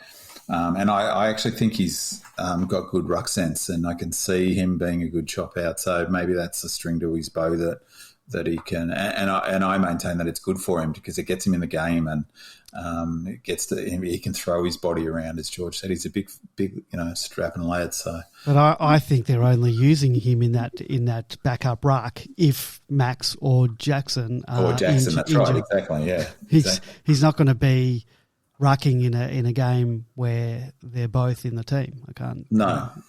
Rather, maybe in the forward line for a boundary throw in or whatnot. But I just can't see that happening. For me, not having a reserves competition over the past 2 seasons has not been ideal for a number of these fringe players, particularly off the back of we had that relatively injury-free season last year. There weren't many opportunities for those fringe players to audition and hence hone their own skills and game and crack it into the seniors. And I think one player who needs to step up, he's on last chance saloon, is Oscar Baker, with Langdon and Gus making the wings their own and Fraser Rosman waiting in the wings. It's the last roll of the dice for Baker. I wasn't overly impressed with his game against the Blues, and he'll need to make the most of his opportunities this season, or else he's likely to be off the list by this time next year. And interestingly, they've seemingly moved him to halfback flank. To sort of see how it go there. And I don't think it works. So. Well, his disposal is poor. I mean, it's a bit, So, I think he's definitely probably on his last chance saloon is probably a good way of thinking about it. All right. We'll talk about the AFLW now, and just after that, we'll quickly wrap up that documentary, Every Part Beats True documentary from last night, and then we'll be out of here. Our women's team have all but secured a top 2 spot in a home final with 1 game remaining. The last match was significant as they became the first AFLW team to crack the ton and now hold the largest winning margin. They did all this away from home out at our fortress in the West, albeit against a decimated Fremantle who had players pull out due to the health and safety COVID protocols. Daisy joined Max as the latest Melbourne captain to have kicked 5 goals at Optus Stadium. George, you want to take us through the AFLW season to date, and what do you think our chances are of premiership glory? I think it was last season, about halfway through the season, I said with the recruiting that the club did in the AFLW area that we were pushing for a premiership. We brought in Taylor Harris, who has been an absolute highlight in front of goal and gave us exactly what we needed in terms of a target. And I think that's exactly where we're going. We're pushing for the premiership this year. The fact that we're sitting second at the moment behind Adelaide, there's only 4% between us and Adelaide at the moment. And that's very critical because when you get to the grand final stage, whoever finishes on top gets the choice of the home grand final. So if we get on top of Adelaide and we get through to the grand final, then the grand final will be played in Melbourne. Otherwise, the potential is that it could be over in Adelaide, makes it a much harder proposition. So there's a fair bit at stake this year. They're playing St Kilda, aren't they? Who are a bottom team? That's correct. They're playing St Kilda, but that's at St Kilda, and we're playing Carlton at Casey. So it really is in our hands. Unfortunately, Adelaide actually play on the Sunday and we play on the Saturday, so we've got to perform on the Saturday and put the pressure on them. Hopefully we manage to lift that 4% difference to make them play as well as they need to be able to secure that top spot. You know, it's almost like a repeat of the Geelong-Melbourne round 23 game. It's going to come down to a couple of kicks and who's prepared to put it all on the line just to get to that position. Regardless of that, the fact that we're the top 2 sides now, we're virtually, unless we lose this week, that's virtually assured, and then we'd have to lose a further 2% to Brisbane, apart from a loss to actually drop down, but certainly we're playing finals. The addition of Taylor Harris, like I mentioned, has been just amazing. She's the equivalent for us of Ben Brown. Once again, I've got no idea how we got her over from Carlton, but she is playing her best football ever. It's quite remarkable to see where she's come from last season, where she was obviously very despondent and not performing, so glad she's in our side. The other additions that have really stepped up this year, apart from a few of the younger ones, in Bannon in particular, up forward, and Eliza McNamara and Taylor Hanks, was the addition of Liv Purcell, who's only played in the last 2 games, I think. She was best and fairest at Geelong at the age of 19, and she is a seriously good player, and we're coming into the final series very shortly, and she is exactly the sort of player you need in the final series. Great to see. The other one is Eliza West, who was picked up off the Casey VFLW side. She's a bit like Clayton Oliver, except that Clayton probably kicks a little bit better than her. But she just keeps on getting the ball in the middle. She's remarkable for a girl who was, at the start of this season, was playing VFL level football, and now she's in the midfield in the AFLW side. What that has meant that has pushed Karen Paxman actually out to the wings. So again, we're adding more strings to the bow as we're coming into the final series. So it's going to be a real worry for teams with this strong midfield. You can start to see the comparisons that we're making with the men's side down back. Colvin, Birch and Goldrick, virtually the same as May, Lever and Petty down the back line. Work brilliantly. They always seem to be there when you need someone to take a mark or throw the body in. And boy, do these 3 girls really throw the body in compared to a lot of the others in the competition. Then to top it all off, we've got Lauren Pearce as the best ruck in the competition, like Max is in the men's competition. So we've really stepped up in the last couple of weeks. We've had a number of players who simply weren't playing their best football probably 3 or 4 weeks ago, and I'm thinking of Paxman and Zanka and even Daisy look completely at sea, but they all seem to have hit the straps again at the right end of the season. Another thing that I've noticed is that the same as last year, they stopped doing all this silly handball stuff and short kicking stuff. All of a sudden, they're kicking long to the forward line. Guess what's happening, Taylor? Harris is taking marks up the forward line. It's opening up the ground. We've got players now who can kick 30, 40, 50 metres in the side. So why were we concentrating at the start of the season on all this short play is beyond me. It's really opened up. We saw it at its peak in the Fremantle game. We just scored goal after goal after goal because we simply kept pushing the ball straight into the forward line. So we're in a really good position. Let's hope the scores on the weekend are sufficient to get us over the top of Adelaide, and that could only be a real positive leading into the final series. Big man, anything to add? I've loved the women's series this year. Just a couple of things. I think Westie's been great. I actually think, George, we're doing this overlap handballing and we're still using the short pass a lot. We try to get into the corridor. We're really quite aggressive with it. I think that it's not a million miles from how it was at the beginning of the season. Definitely, as you say, we're looking for the long kick in once we do get it to the half forward flank, and we've got players who can deliver. Taylor Harris has got super fit. Like I went to the first game of the season at the Whitten Oval, and her second efforts weren't there, but they are now. That she's just been incredible, and she's a cut above basically every other player defensively in terms of her ability to read the ball and mark it.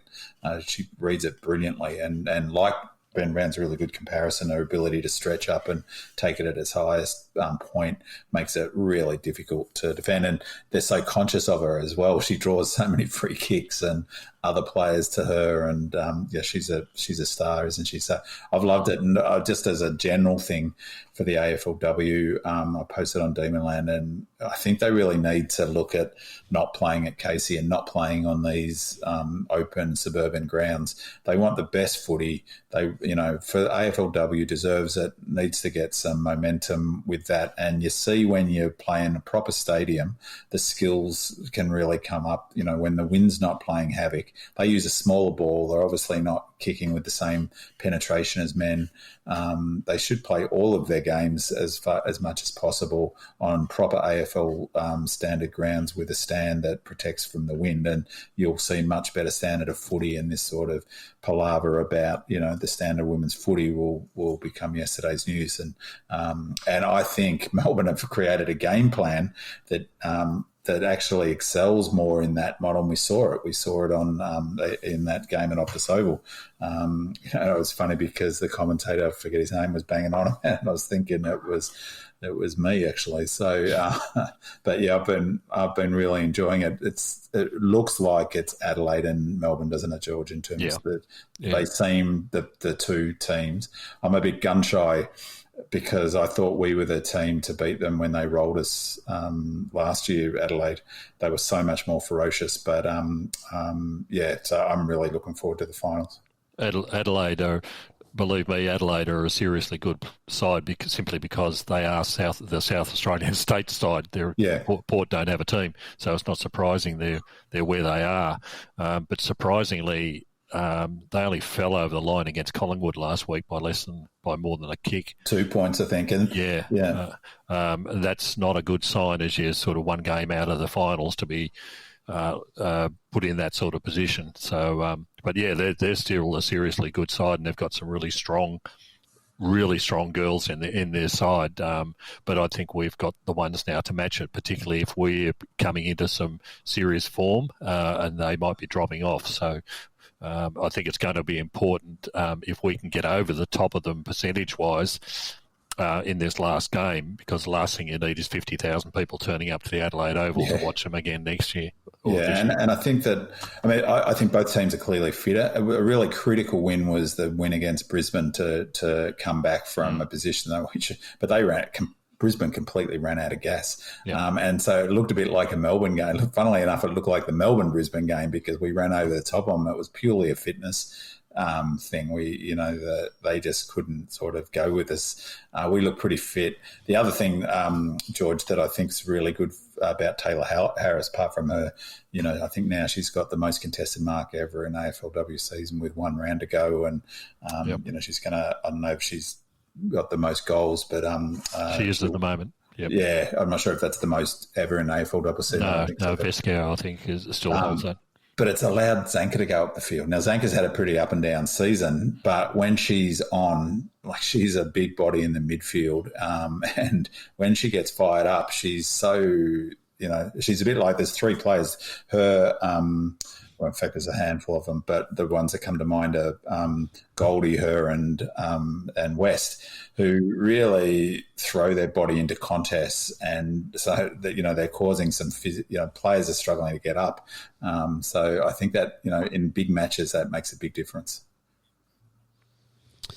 All right, let's move on from that. We'll quickly chat about the documentary that aired on Fox Footy last night entitled Every Heartbeat's True. It sort of took us on a journey from 1965 when Norm Smith was sacked, took us then to sort of a bit of Robbie Flower and 1987 and 88, took us to through to the merger times, and then into sort of the dark days of the Bailey Neild era, then through to Roosie and the resurrection and Goodwin, and then our reappearance in the finals in 2018, and then on to Premiership glory.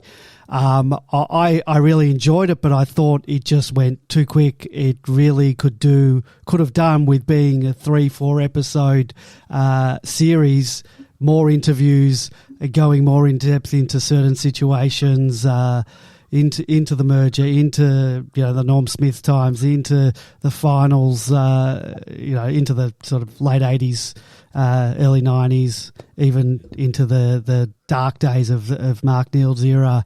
And that whole area where we didn't make finals for a long period of time, 12 years. And then I would have loved to have seen a lot of behind-the-scenes sort of stuff from the grand final in the rooms at halftime. What was said, a lot more of the 2021 season, sort of more in-depth throughout the season I would have liked. So, yeah, could have done with a 3, 4, 5 episode sort of arc, like that Michael Jordan Last Dance or any of those footy documentaries of soccer documentaries. Really thought it could have done with a lot more than the hour and a half that we got. That was my take, boys. Yeah, it was a bit. I thought it was catnip for D's fans, but 3-4 episodes would be a bit like the Demonland podcast, Andy. It's a sort of niche market. Like I don't know how many, obviously D's fans. Not just for me. I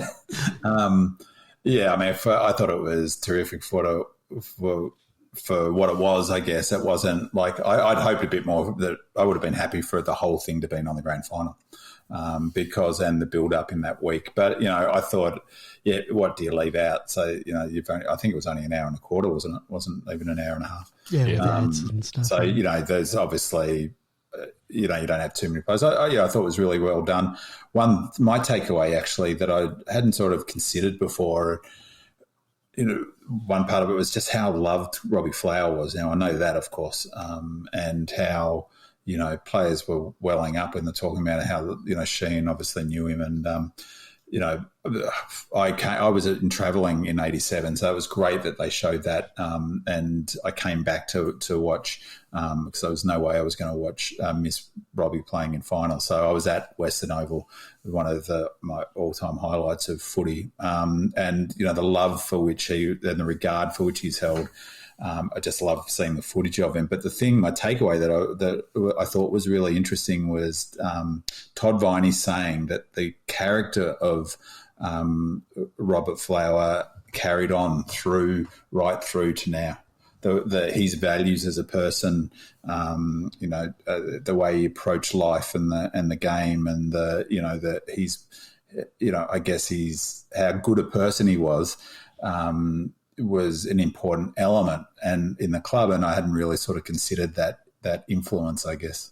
I mean, at the time I did, of course, but it's going back a fair while now that he's playing, and so that was probably my favourite part of the documentary, I'd have to say.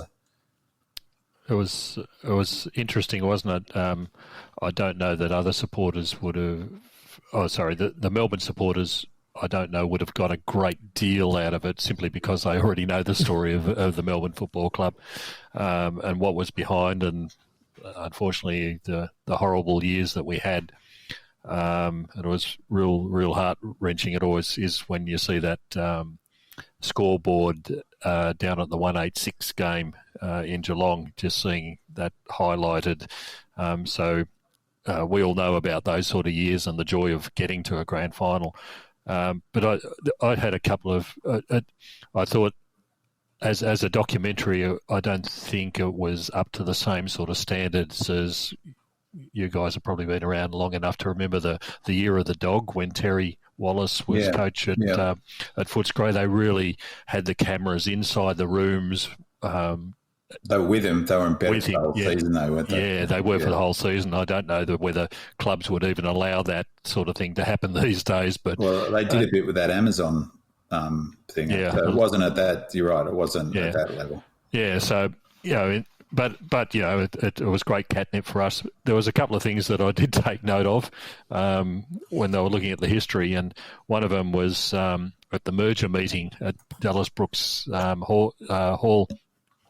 Brian Dixon in 1996 got up and said, "We won't go to Glenferrie Oval with its mediocre facilities. We want the best in the AFL." And I thought, 1996, where are we now? 26 years later. We age well. Yeah, we're still in the same position, and I certainly hope the current board pulls their finger out and gets something going on that matter pretty quickly.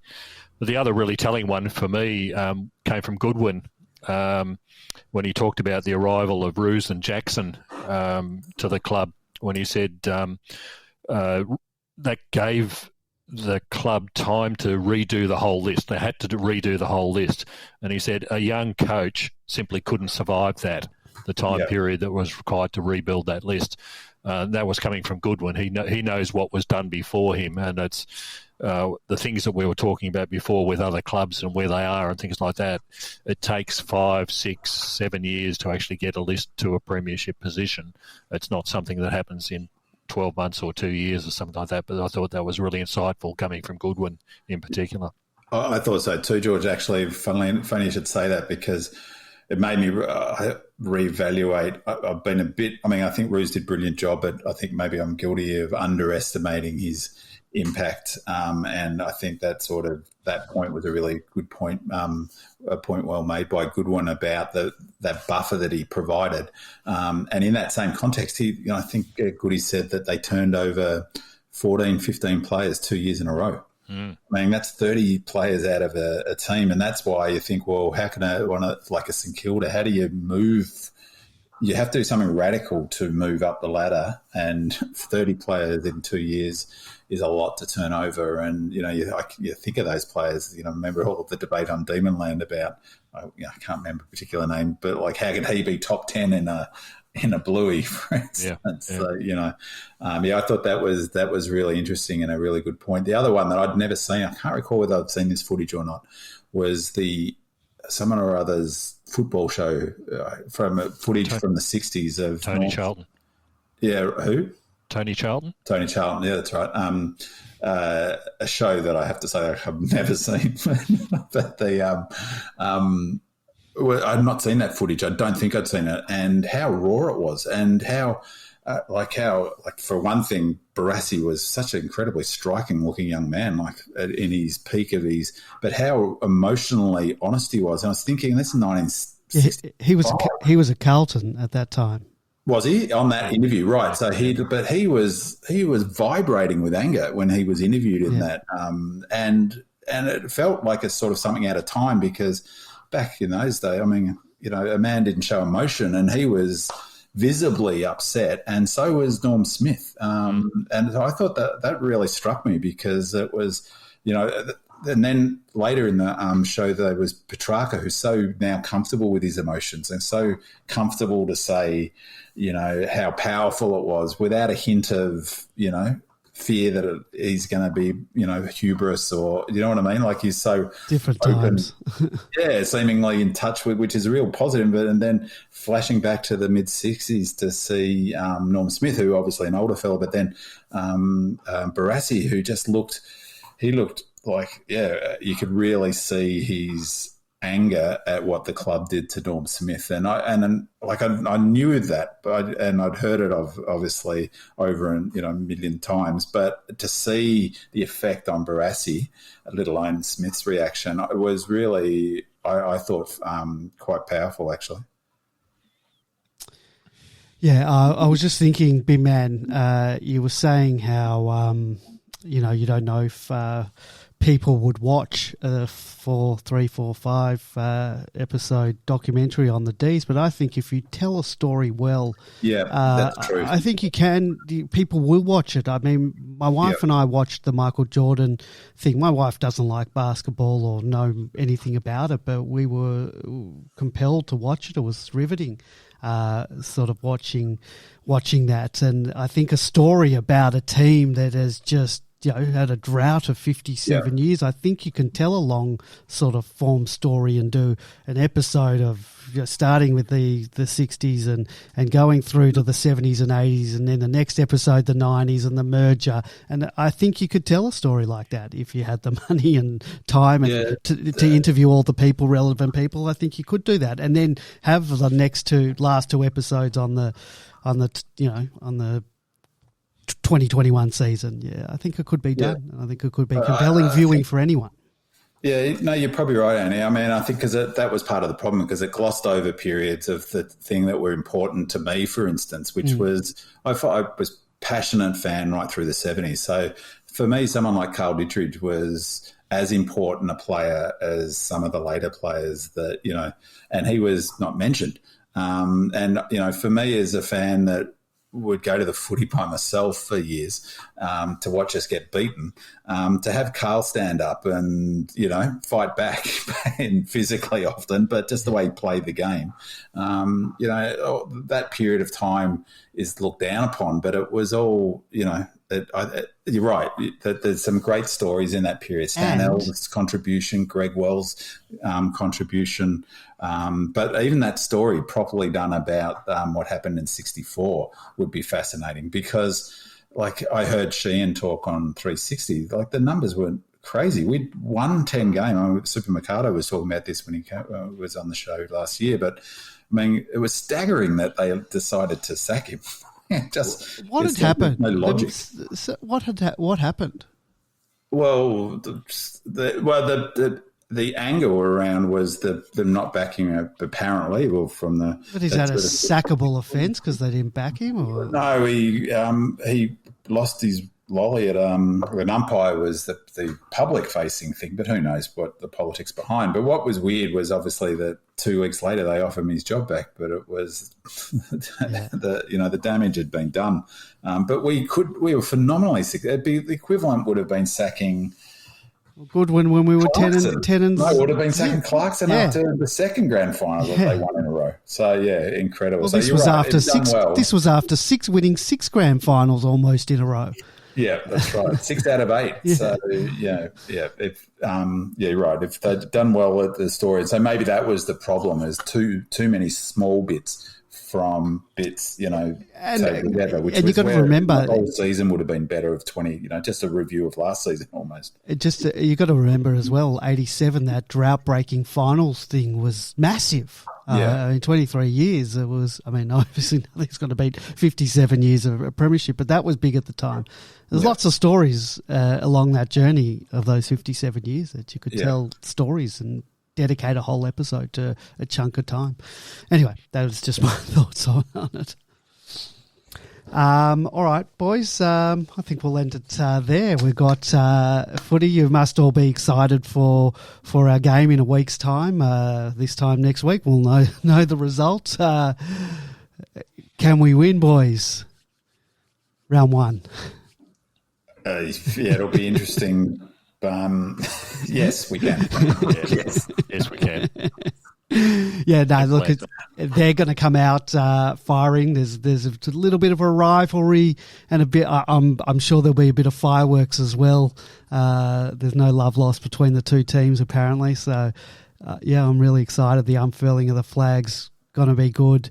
Your names as 2021 members are going to be on the back of the flag. Are you excited about that? Being a part of history now. I hadn't given it any thought. Your name has been inscribed in history. It's going to be there for all time until someone steals that flag one time, and it gets in 57 years. It comes up in someone's basement, and they find the bin man name on the back and try to decipher what it means. And Andy, are we doing a show before next week's game, or are we going to do it afterwards? It's probably going to be afterwards. Now we don't usually do the preview, so if you want to give a quick preview, go for it. Yeah, I think I'm spewing that we're playing them, to be honest, because it's a sort of a no-win game. But I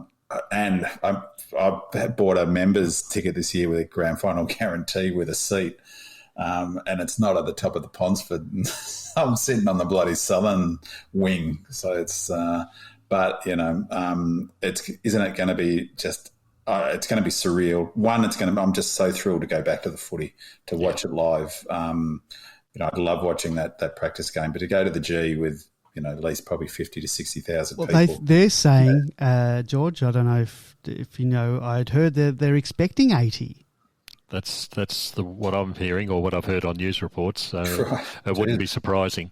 Okay, well, if they get out, that's going to be phenomenal. But